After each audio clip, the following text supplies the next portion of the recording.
Howdy doody lamb scooty people. So you know when a teacher, usually in an English class, would ask this question. So class, when the writer said, the sky is blue, what do they mean by that? Well, I think they're trying to say the sky was blue. No, but what did they mean? They meant that the sky was blue. But what does blue mean to the writer? Was blue the signal for their deep depression and internal conflict, and how they were portraying that through their protagonist and his fight and internal struggle himself? Is blue a metaphor for all of us? It means they wanted to set the scene, and the scene meant blue skies.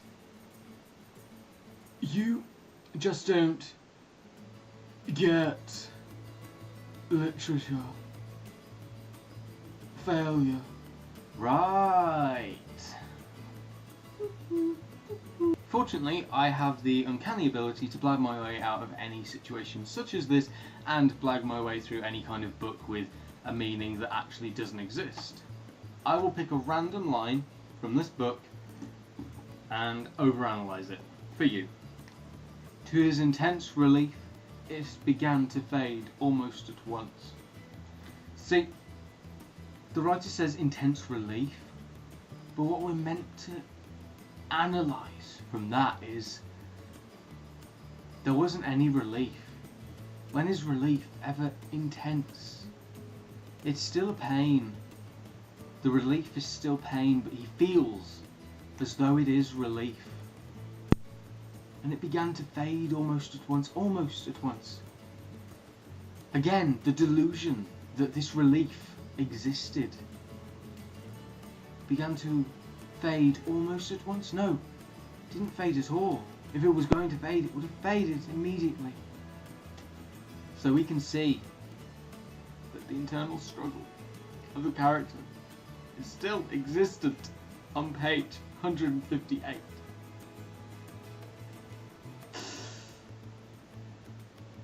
See? Pro. I could be completely wrong though, and writers do go out of their way to have kids in the future analyse just lines and words and sentences because they just hate people. Actually, that makes quite a bit of sense because writers are notorious for hating people, especially poets. When have you ever seen a happy poet? Except Simon Armitage. He is very happy and very cool. So do you have fond memories of those kind of English classes? Was there something that was so out there that your teacher said was perfectly reasonable? Leave your comments and thoughts down in the white void.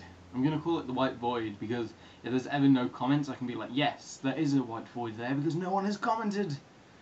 Why am I doing this? Also, from now on, I'm going to do a thing on every Vlog Monday where at the end I will mention 2 people that you should subscribe to and check out because they are awesome. Because I want to, and for the record, if you say, can you mention me in your next Vlog Monday, you are blacklisted. You will never get mentioned ever again. It's the sort of thing that I'm going to do because I hate people who say, mention me, or sub for sub. Get lost. I subscribe and mention the people I love.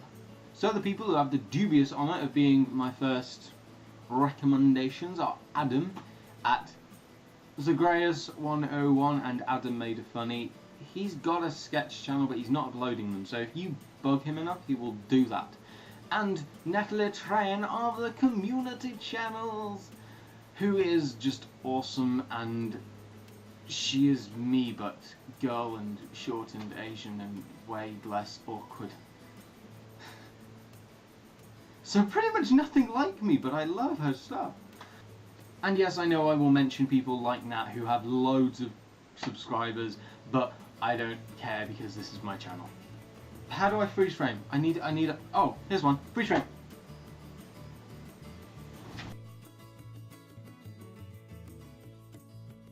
You should subscribe to this channel. Because the video has so much more deeper meaning to analyze.